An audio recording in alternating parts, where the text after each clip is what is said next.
Olá, essa é a aula sobre A Falência, romance da Júlia Lopes de Almeida, que está na lista de leituras obrigatórias da Unicamp.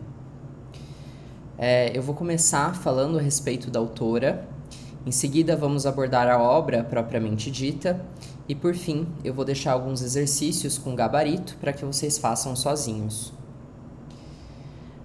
Júlia Lopes de Almeida, ela integrou a chamada literatura brasileira da segunda metade do século XIX, e cabe o questionamento acerca do porquê que ela não é tão reconhecida como outros nomes desse período, como por exemplo Machado de Assis. E a resposta para essa pergunta tem a ver com o fato de que ela era uma mulher nessa época, tá? Então isso teve bastante influência. A Júlia Lopes de Almeida, ela se influenciou bastante pelo realismo-naturalismo, muito embora ela não tenha se restringido a essa escola literária. E o seu estilo é bastante simples, enxuto e conciso. Ela militou a favor da educação feminina, da abolição da escravidão e a favor também da república, sendo que isso é refletido na sua produção literária. A Falência tem como contexto histórico a passagem do século XIX para o XX, quando o país ele enfrentava uma crise política e econômica. Eu estou me referindo aqui à passagem do governo do Deodoro da Fonseca para o de Floriano Peixoto, né? E nessa época o ciclo econômico era o do café. E bastante importante para o entendimento de A Falência é a gente definir o que foi o encilhamento, né, que é constantemente referido no romance.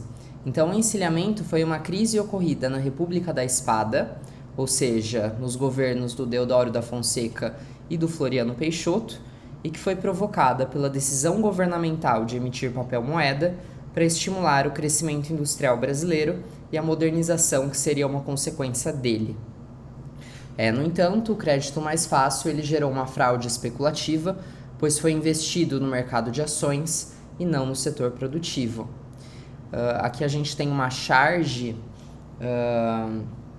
que ironiza, né, a política do encilhamento, e nela a gente consegue ver os especuladores correndo para os bancos para conseguirem créditos para as empresas. Apesar disso, o dinheiro ele era aplicado no mercado de ações, no mercado financeiro, e não no setor produtivo, e não no trabalho, o que dá origem à crise do encilhamento que ocorreu na República da Espada. Eu vou contar para vocês o enredo desse livro com base em algumas personagens que são mais centrais. Então, A Falência tem como foco narrativo a terceira pessoa, certo? A gente tem aqui um narrador onisciente que, portanto, não faz parte da história, né? Ele não entra nos acontecimentos do enredo. O protagonista é o Francisco Teodoro. Ele é um português de origem, ou seja, ele nasce em Portugal, ele era pobre, e ele vai gerar sua fortuna por meio do comércio de café no Rio de Janeiro. O Francisco Teodoro, se casa por interesse com a Camila, também chamada de Mila, com quem ele tem 4 filhos. O Mário, que eu deixei aqui, né, como boy lixo, vocês já vão entender o porquê. A Ruth, que era fissurada pelas artes, ela sabia tocar violino como ninguém. E as gêmeas Lia e Raquel, que têm por volta dos seus 6 anos de idade. A Camila, ou Mila, ela tinha uma relação extraconjugal com o Dr. Gervásio, que era um sujeito bastante pedante, bastante chato.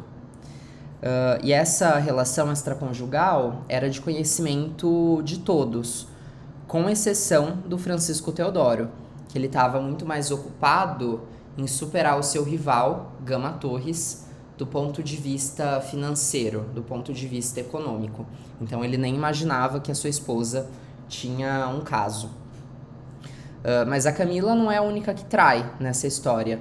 O Gervásio, ele tinha uma mulher, e essa mulher também traía o médico, certo?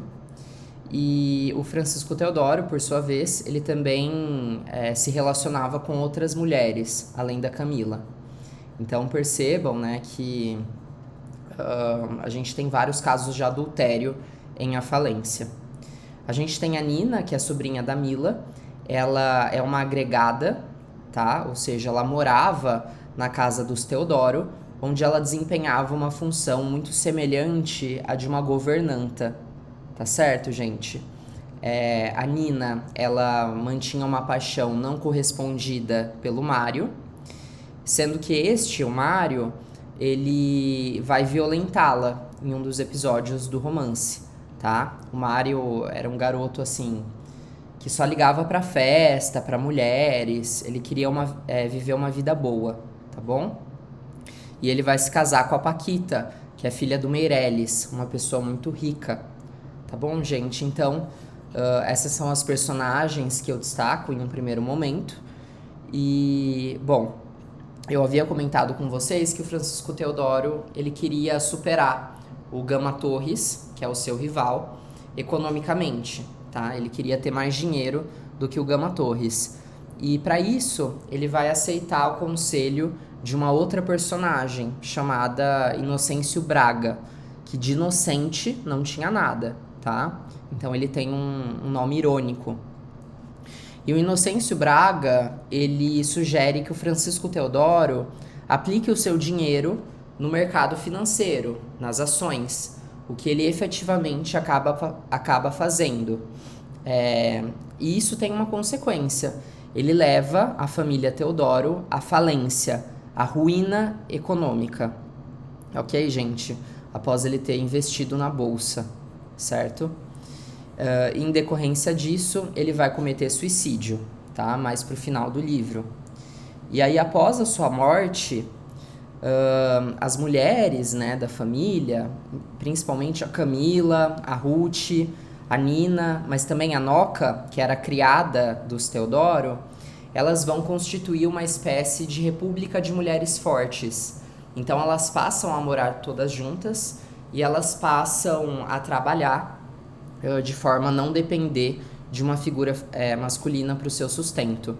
Então, no final do livro, a gente tem todas essas personagens morando juntas. Lembrando que a Noca, ela era criada da família Teodoro. Um episódio que eu destaco para vocês, na realidade uma personagem, né, de destaque, é a Catarina, que é a irmã do Capitão Rino. Capitão Rino eu ainda não havia comentado com vocês, mas é uma personagem que possui interesse pela Camila, sendo que esta não corresponde ao amor do Capitão Rino. De qualquer forma, a Catarina é uma mulher prendada, ela concorda com a proibição do voto feminino, mas era favorável à emancipação da mulher, tá? A despeito do Francisco Teodoro, né, que é uma personagem mais conservadora. Então, assim, se em um primeiro momento parece contraditório, né, ela defender que as mulheres não possam votar e também defender a igualdade entre as mulheres, qual que é a explicação para isso, né? A gente não pode julgar a Catarina, e por extensão a própria autora, com os olhos de hoje, porque isso seria um anacronismo, tá bom? Então, a personagem e a autora, elas foram sim bastante revolucionárias para a época, né? Elas foram até o limite que a sociedade permitia, que era uma sociedade bastante conservadora. E se a Júlia Lopes de Almeida ela usasse ainda mais, muito provavelmente ela desagradaria inclusive as suas leitoras, tá, gente? Então, é o que eu chamei aqui de feminismo possível para a época, né? Tudo bem, gente? Outro ponto de destaque de A Falência, esse episódio aqui, no qual a Ruth, ela visita suas tias, a tia Joana e a tia Itelvina, certo? E a Ruth, ela é acordada pelos gritos da Sancha, que era a empregada negra das tias, e que é surrada impiedosamente pela tia Itelvina, certo? A Ruth, ela vai interceder em favor da Sancha, obrigando a tia a interromper o castigo. E mesmo reconhecendo que tudo na menina, tudo na Sancha a repugnava, a estupidez, a humildade, a cor, a forma, o cheiro, ela não deixa de manifestar sua solidariedade, aconselhando a menina a fugir, o que ela efetivamente faz para o desespero das tias. Então aqui a gente nota as marcas de um passado escravista, que estava muito vivo na memória nacional. Então, assim, a escravidão, ela estava abolida com a Lei Áurea.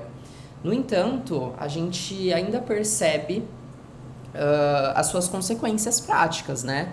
Então, a Lei Áurea não modificou a estrutura da sociedade da época. A Sancha, por exemplo, ela continuou apanhando, né? Mesmo com o fim, pelo menos oficial, da escravidão no Brasil. Tá bom, gente? Então, esse é um episódio bastante importante, tá? E percebam que a Ruth, mesmo que defenda a Sancha, ela, de certa forma, tem uma atitude racista, né? Ela vai dizer que tudo na Sancha repugnava, né? Gerava repulsa nela, tá bom? De qualquer forma, ela defende a Sancha da fúria da tia Etelvina, perfeito? E além da Sancha, a Noca também é uma personagem que aponta para as marcas desse passado escravista, que estava muito presente na cena carioca, tá? E a Noca, eu já expliquei para vocês, era a criada, né, do Teodoro, e ela incorpora no seu saber a cultura popular. Esse é um slide bastante importante, e nele eu discrimino as várias falências que são descritas no livro. Então a gente tem a falência econômica, que talvez seja mais fácil da gente perceber. O Francisco Teodoro, ele leva a família à falência, à ruína econômica, à derrocada financeira. E a consequência disso, como a gente já viu, é o suicídio desse personagem. Mas por extensão, o que também vai à falência no livro é um projeto econômico que está muito mais baseado na especulação, tá? Do que no trabalho, do que no setor produtivo. Tá bom, gente? Vamos lembrar do encilhamento. A gente também pode notar uma falência moral, tá? Pela decadência dos valores familiares, e o adultério da Camila é um exemplo disso, bem como o adultério do Francisco Teodoro, o adultério do Dr. Gervásio, o adultério da mulher do Dr. Gervásio. Tudo isso constituindo a falência moral do livro. E a gente também pode verificar a falência social, por exemplo, o machismo cristalizado na sociedade.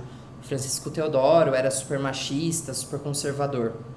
E outro exemplo de falência social é esse racismo que permanece, mesmo após a Lei Áurea.